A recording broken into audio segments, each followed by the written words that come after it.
Welcome back. Ram Kumar గారు BJP అధికార ప్రతినిధి.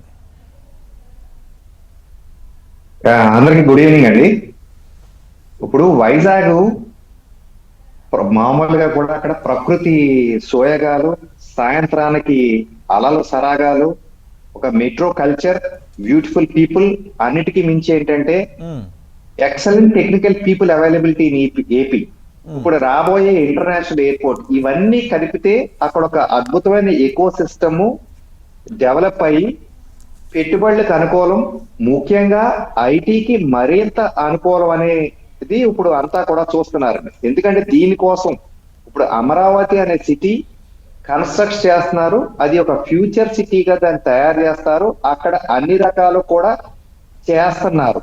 కానీ ఇప్పుడు రెడీగా ప్లగ్ ఇన్ ప్లే అన్నట్టుగా ఇందాక నేను చెప్పిన అనుకూలమైన వాతావరణం ఉంది కాబట్టి అక్కడ ఇన్ని కంపెనీస్ ఇందాక మీరు చెప్పారు మీ ఓపెనింగ్ కామెంట్స్ లోనే, అక్కడ 7+ కంపెనీలు ఈ రోజు శంకుస్థాపన చేశారట.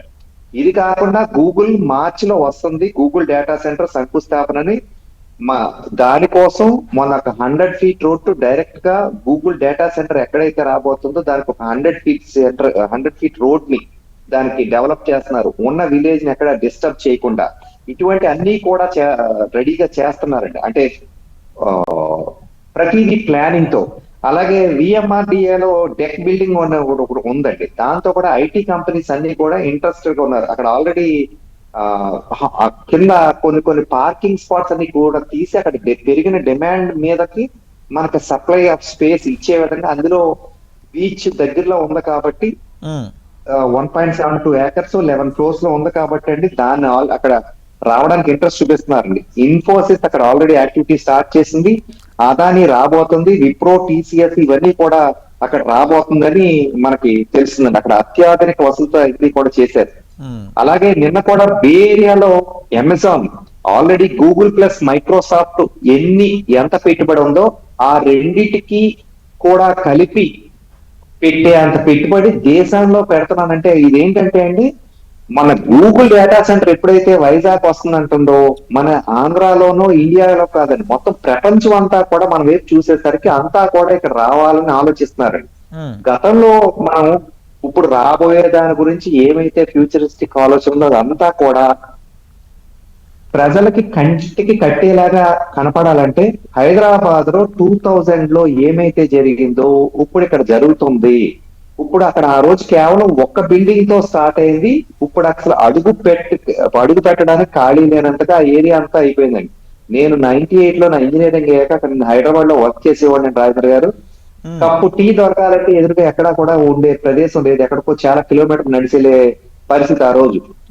ఇప్పుడు అటువంటి చోట మనం కాలు పెట్టి కదపలేనంతగా అక్కడ క్రౌడ్ వచ్చింది. ఎందుకంటే ఐటీ వచ్చేసరికి ఇంటర్నేషనల్ మనకు ఫండ్స్ వస్తాయి. తద్వారా అక్కడ లోకల్ ఉన్న పీపుల్ అంతా కూడా అక్కడ లివింగ్ కోసమే దేనివైతేనేమి ఇన్ఫ్రాస్ట్రక్చర్ అయితేనేమి అక్కడ పెడితే ఆటోమేటిక్ గా సిటీ ఎక్స్పాండ్ అవుతా ఉంటదండి. ఫ్యూచర్ వైజాగ్ కూడా అటువంటి మెట్రో కల్చర్ ఉన్న సిటీ కాబట్టి అది పూర్తిగా అనుకూలం, అద్భుతమైన ప్రణాళికతో చేస్తున్నారు. కూటమి ప్రభుత్వం అవకాశాలను అందిపుచ్చుకోవడంలో సూపర్ గా వర్క్ చేస్తుంది. ఈవేళ కాగ్నిసెంట్ రావడం, వాళ్ళు ఫస్ట్ గా 500 people రావాలని అనుకున్నారంటే ఇందా చంద్రబాబు నాయుడు గారు ఓపెనింగ్ రిమార్క్స్ 25,000 అన్నారు చూడండి. వాళ్ళు ఎవరెవరైతే వైజాగ్ రీలొకేట్ అవ్వాలి అనుకుంటున్నారో అని ఒక ఈమెయిల్ కోసం కొడితేనే 4,000 మంది రెడీగా ఉన్నారని చెప్పారటండి. సో ఫ్యూచర్ లో ఖచ్చితంగా చంద్రబాబు నాయుడు గారు చెప్పినట్టు 25,000 people ఇక్కడ రావడానికి ఖచ్చితంగా అవుతుంది, జరుగుతుందని అందరికీ కూడా నమ్మకం ఉందండి. ఇప్పుడు ఇంకొక చిన్న విషయం కూడా ప్రస్తావన తేవాలండి. ఈవేళ H1B కోసం చూస్తే నిన్న మొన్న ఈ వీసా అపాయింట్మెంట్స్ అన్ని కూడా క్యాన్సిల్ అయిపోయినాయండి. దానికోసం అటువంటి క్రైసిస్ కనుక మనం అందిపుచ్చుకుంటే టెక్నికల్ పీపుల్ మనకు ఉన్నారు కాబట్టి ఇప్పుడు అంతా ఇంటర్నెట్ యుగం కాబట్టి ఇక్కడి నుంచి వర్క్ ఫ్రమ్ హోమ్ ఎలాగైతే చేస్తున్నారో వర్క్ ఫ్రమ్ హోమ్ కాదు ఇక్కడ కంపెనీసే కనుక వైజాగ్ లో పెడితే అందరికీ కనపడే విధంగా ఇక్కడి నుంచి ఎక్స్పోర్ట్స్ మరింతగా పెరిగి మన ఆంధ్ర వృద్ధి జరుగుద్ది, మన ఆంధ్రాకి మరింత డబ్బులు వస్తాయి. తద్వారా ఆంధ్రప్రదేశ్ అంటే మన ఇండియాకి వచ్చినట్టే, మనకి $1 బిలియన్ ఎకానమీలో ఖచ్చితంగా పెరగాలని మనందరూ కూడా ఆశిద్దామని ఆ విధంగా మనందరూ కూడా సపోర్ట్ ఇచ్చి మరింత అభివృద్ధి చెందే విధంగా ప్రభుత్వానికి పూర్తి సపోర్ట్ మనందరూ ఇవ్వాలని కూడా కోరుకుంటున్నాను.